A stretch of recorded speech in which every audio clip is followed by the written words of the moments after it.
retour de notre Sauveur.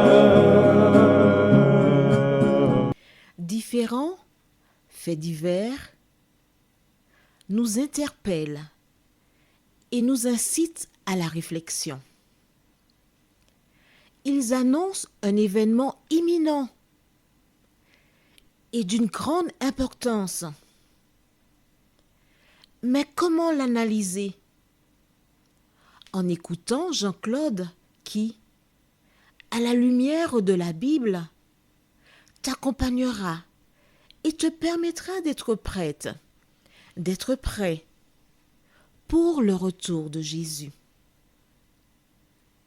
Note que les éditions spéciales sont disponibles sur YouTube. Quelle est la réponse 2? Le 2, c'est le chiffre. Je te salue fraternellement en Jésus-Christ, le Sauveur du monde. C'est Jean-Claude qui partage avec toi cette nouvelle série qui s'intitule « Découvrir la vérité ». C'est avec plaisir que Marco et Jean-Claude de la Martinique étant, nous sommes fort heureux de partager avec toi les paroles divines. Rappelle-toi, nous avons vu hier la promesse. Tandis que le roi Abimelech cherchait querelle à Isaac, ce dernier se sentait seul, et il était seul, au milieu d'une foule de personnes qui ne partageaient pas sa foi, d'autres peuples. Et il y avait de quoi craindre, parce que ces personnes regardaient les troupeaux. Bien sûr, Isaac a quelques serviteurs, mais et si une mauvaise idée germait dans leur cerveau? Aujourd'hui, nous voyons que l'Éternel. Juste avant, prions. Notre Seigneur et notre Dieu, nous avons vu précédemment comment, dans la nuit, tu t'es adressé à Isaac pour le consoler. Dans la nuit, tu t'es présenté à lui avec un message central, ne crains point. Et Seigneur, à travers ce message, toutes les personnes qui t'acceptent comme sauveur personnel doivent entendre résonner en elles cette même parole, ne crains point. Ne promène pas des regards inquiets. Tandis que nous ouvrons à nouveau la parole aujourd'hui, nous implorons la présence du Saint-Esprit, car c'est lui qui conduit dans toute la vérité. Merci Seigneur de ranimer la foi de celles et ceux qui ployons sous le poids des difficultés. Cherche une solution. Merci Seigneur, au nom de Jésus et pour ta gloire éternelle. Amen. Juste après avoir reçu cet encouragement de Dieu,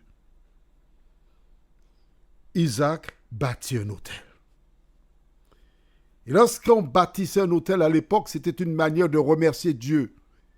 Il immola un animal, comme son père Abraham, comme le fit Abel beaucoup plus tôt, pour sceller, pour dire à Dieu merci pour l'encouragement, merci pour ta présence, merci pour l'assurance que tu me donnes, merci de recharger ma batterie et me permettre ainsi d'avancer avec toi. Une fois qu'il a achevé ce rituel, les serviteurs creusèrent un puits et y trouvèrent de l'eau. Isaac ignorait qu'Abimelech avait certainement placé des espions pour surveiller ses faits et gestes. Des personnes qui regardaient, observaient et qui rapportaient au roi Abimelech ce qu'il voyait. De telle sorte que Un jour, tandis qu'il était là en train de vaquer à ses occupations, Isaac voit des personnes venir en sa direction. Lisons, si tu le veux bien, au livre de Genèse, chapitre 26, les versets 26 à 28. Abimelech vint de Guérar auprès de lui avec Ahuzat, son ami, et Picol, chef de son armée. Isaac leur dit, « Pourquoi venez-vous vers moi, puisque vous me haïssez, et que vous m'avez renvoyé de chez vous ?» Ils répondirent, « Nous voyons que l'Éternel est avec toi. C'est pourquoi nous disons qu'il y ait un serment entre nous et toi, et que nous fassions alliance avec toi. » Je te pose une question. Comment Abimelech peut-il dire « Nous voyons que l'Éternel est avec toi » ? Comment ? Il a renvoyé Isaac. Il est chez lui. Pourtant, il cherche à se renseigner sur la vie d'Isaac. Nous allons changer les personnages. Abimelech, c'est ton patron. Et il t'a renvoyé. Tu passes par des moments difficiles, mais tu as une foi inébranlable. Et ça me fait penser à un homme qui, à Sainte-Lucie, a été un jour écouter un prédicateur qui annonçait l'évangile. Et cet homme, tandis qu'il se trouvait sous ce chapiteau, il a entendu un message et un rapport avec un jour. Et il décida d'observer ce jour-là. Le lendemain, il alla voir son patron pour lui dire « Voilà, j'ai décidé de ne pas venir travailler tel jour. Et je voudrais remplacer les heures par des heures supplémentaires dans la semaine. » Mais le patron a dit « Il n'est pas question. Si vous n'êtes pas là, vous serez licencié. » Cet homme avait un problème. Que faire ? Il avait compris ce qu'il avait entendu. Il décida de ne pas aller travailler. À son arrivée, le surlendemain, il trouva un courrier sur le bureau lui indiquant qu'il était licencié. Et qu'il avait une chance d'être gardé si seulement il changeait d'avis. L'homme a pris le courrier, ses effets, il a salué tout le monde et il est parti. Il a utilisé ses économies pour nourrir sa famille, cherchant du travail, mais partout, on refusait de l'embaucher. Les économies achevées, il vendit ses meubles. Et une fois que tous les meubles ont été vendus, il ne restait que le matelas. Bien sûr, il plantait près de son domicile, mais ce n'était pas suffisant parce qu'il fallait payer le loyer. Et un jour, quelqu'un frappa à la porte.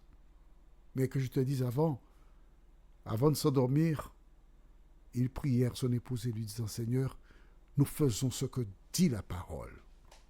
Nous avons tout perdu, mais nous croyons en toi. Fais un miracle pour nous. » Mon ami, toi qui m'écoutes, rappelle-toi, il ne faut jamais perdre la foi.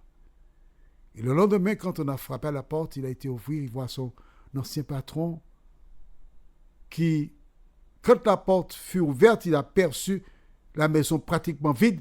Il a poussé l'ex-employé, il est entré. « Mais comment? Où sont tes meubles? Qu'est-ce qui s'est passé ?» Et calmement, il a dit, « Vous savez, depuis le jour où vous m'avez renvoyé, ça n'a pas été facile. Nos économies se sont vite envolées. Nous avons vendu nos meubles pour assurer le minimum. Mais nous n'avons pas perdu la foi en Dieu. L'ex-patron baissa la tête et dit, c'est moi qui ai appelé tous les concurrents. Je leur ai dit que je vous ai renvoyé parce que vous avez volé de l'argent. Vous êtes malhonnête.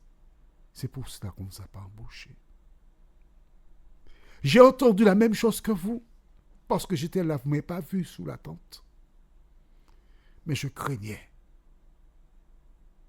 Votre foi me pousse à faire la volonté de Dieu. Il a pris son chéquier. Il a fait un chèque représentant 2 années de travail. Et par-dessus les 2 années de travail, il a mis une somme. Il a dit, voilà, ce chèque, c'est 2 années de travail pendant lesquelles tu étais ici. Et le surplus, c'est pour que tu achètes des meubles. Et tu viens travailler dès demain, ou quand tu peux. Mon ami, laisse-moi te dire une chose.